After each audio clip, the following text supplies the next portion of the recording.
Witam Was bardzo serdecznie, z tej strony Grzesiek z blogu Odkryjemy Góry Nieznane. Chciałbym dzisiaj w krótkim materiale przybliżyć Wam sylwetkę transgranicznego pasma górskiego, zwanego Magurą Spiską, w większości położonego na terenie Słowacji. Z racji bliskiego sąsiedztwa z jednej strony Tatr Bielskich, a z drugiej strony Pienin, Magura nie jest szczególnie oblegana, chociaż bywa bardzo widokowa, a jej południowo-zachodnia część kryje kilka ciekawych atrakcji turystycznych. Przez ostatnie miesiące kilkukrotnie przemierzałem szlaki Magury Spiskiej, zarówno te po stronie słowackiej, jak i po stronie polskiej, podziwiając sielskie, pagórkowate tereny, ale także zachwycając się omijanymi przez większość turystów spiskimi wioskami, takimi jak Kacwin czy Frankówka. Zapraszam Was do zobaczenia krótkiego materiału podsumowującego te wyprawy. Mam nadzieję, że ktoś się zainspiruje. Całość chciałbym zacząć od wspomnianych największych atrakcji, bo to one najczęściej stają się inspiracją do dalszego odkrywania danego terenu. Geograficznie Magura Spiska to jeden główny, dość długi kilkudziesięciokilometrowy grzbiet, który w zachodniej części w ostatnich dekadach zaczął być intensywnie eksploatowany turystycznie. Zbudowano tutaj kilka wyciągów narciarskich, tras narciarstwa biegowego, a w 2017 roku oddano do użytku wyjątkową na skalę całego regionu atrakcję, czyli ścieżkę w koronach drzew, zwaną potocznie Bachletką. Sama ścieżka zapewnia rewelacyjne widoki, przede wszystkim na zjawiskowe Tatry Bielskie, ale też na całą Magurę Spiską i dalsze pasma górskie. Bachletka to nie tylko drewniana ścieżka zbudowana ponad lasem. W kompleksie znajdziemy również wieżę widokową i poprowadzono z jej szczytu długą na 67 metrów zjeżdżalnię, trasy narciarskie, ścieżki piesze i rowerowe, wyciągi, kolej gondolową, restauracje, hotel i wiele innych atrakcji dostępnych dla każdego, bez względu na sprawność ruchową, wiek czy kondycję. Całość robi duże wrażenie. Oddalając się od kompleksu Bachletki w kierunku zachodnim, wzdłuż szlaku turystycznego biegnącego grzbietem Magury Spiskiej, atmosfera robi się bardziej kameralna. Zimą jest to raj dla narciarzy biegowych, ale i pieszy turysta znajdzie tutaj dla siebie kawałek przestrzeni. Mimo ogromnych zniszczeń drzewostanu dokonanych przez huragan z 2004 roku, Magura Spiska to miejsce życia wielu gatunków zwierząt, w tym niedźwiedzia brunatnego, którego tropy zauważyłem na szlaku końcówką marca, pewnie niedługo po jego wybudzeniu się ze snu zimowego. Miesiąc wcześniej, dużo bardziej zimowej jeszcze scenerii, wybrałem się w te rejony w celu zdobycia najwyższego szczytu Magury Spiskiej, czyli Rzepiska, 1259 metrów. Droga na ten zalesiony szczyt jest ciekawie poprowadzona, biegnie tuż przy granicy słowackiej części Tatrzańskiego Parku Narodowego, poza szlakiem, więc trzeba uważać, żeby przypadkiem nie wejść na teren parku, co w najgorszym wypadku może skończyć się mandatem. Po szczegóły zdobywania Rzepiska odsyłam do artykułu z mojego bloga www.odkryjemygórynieznane.pl.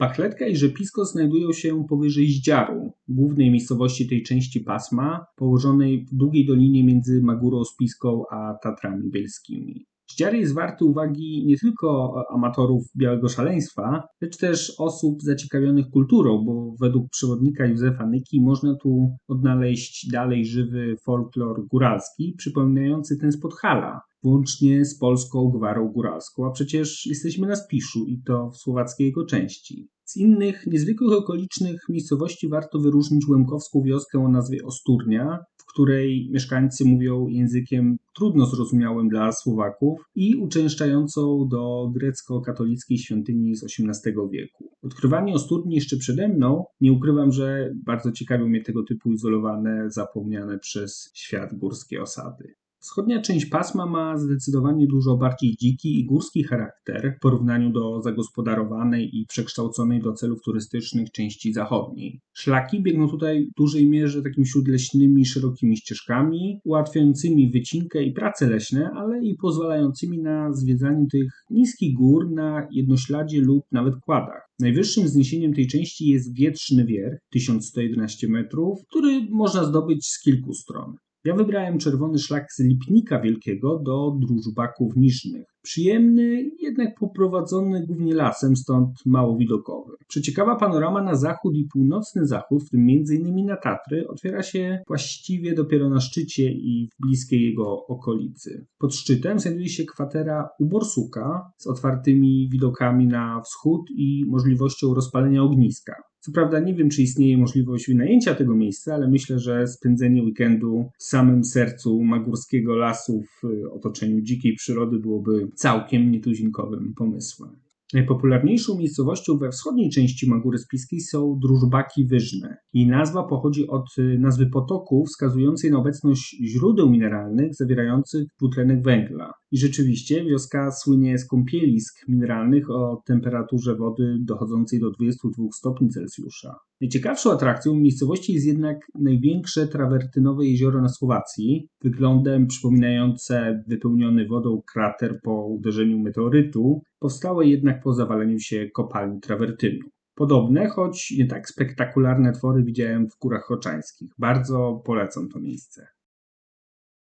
Polska część Magóry Spiskiej według nowej polskiej regionalizacji fizyczno-geograficznej z 2018 roku obejmuje tereny Spisza położone na południe od Pienic Spiskich i na wschód od rzeki Białki. Najwyższym punktem polskiej części pasma jest położona w Jurgowie, niedaleko górnej stacji wyciągu narciarskiego, część transgranicznego szczytu o nazwie Górków Wierch. Najwyższymi szczytami pasma, które w całości znajdują się na terenie Polski, są położone na wschodnich zboczach miejscowości Łapszanka, Durasowski Wierch i tylko 20 cm niższy Kurasowski Wierch, na szczycie którego znajduje się warta uwagi rzeźbiona w drewnie artystyczna instalacja z figurką Maryi w środku. Przez polską część Magóry przebiega kilka szlaków turystycznych, ich jakość pozostawia jednak wiele do życzenia, na przykład niebieski szlak z Kacwina do Łapszanki. Chociaż zdecydowanie gwarantują one brak tłumów i bliski kontakt z nierzadka dziką przyrodą. Z okolicznych miejscowości najbardziej do polecenia jest całkiem popularny Jurgów.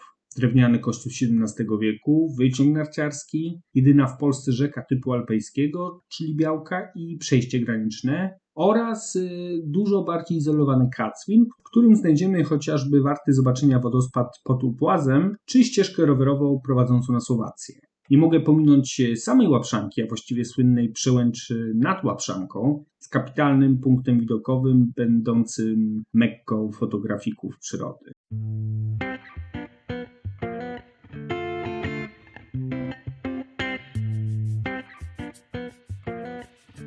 Północna część Magóry Spiskiej, w tym polskiej Zamagórze, urzekła mnie pofalowanymi zielonymi krajobrazami, w nieoczywisty sposób kojarzącymi się z wiejską Szwajcarią. Spacerując szlakami w wielu miejscach niespodziewanie pojawiają się kapliczki wspominające katolickich świętych, niektóre pamiętające jeszcze czasy II RP.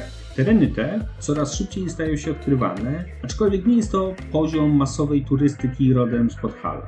Mimo że są to niskie góry, bliskie sąsiedztwo tatrzańskich olbrzymów rekompensuje nieduże przewyższenie. Na uwagę zasługuje bardzo dobre oznakowanie ścieżek, które same w sobie, mimo często śródleśnego charakteru, są nieźle zadbane. Ja z czystym sumieniem mogę polecić Magórę Spiską każdemu typowi turysty, aczkolwiek zdaję sobie sprawę, że ze względu na silną konkurencję w tej części Słowacji nie zawsze są to góry pierwszego wyboru. Warto jednak dać im szansę. Pozdrawiam Was, Grzesiek z blogu Odkryjemy Góry Nieznane. Ciao!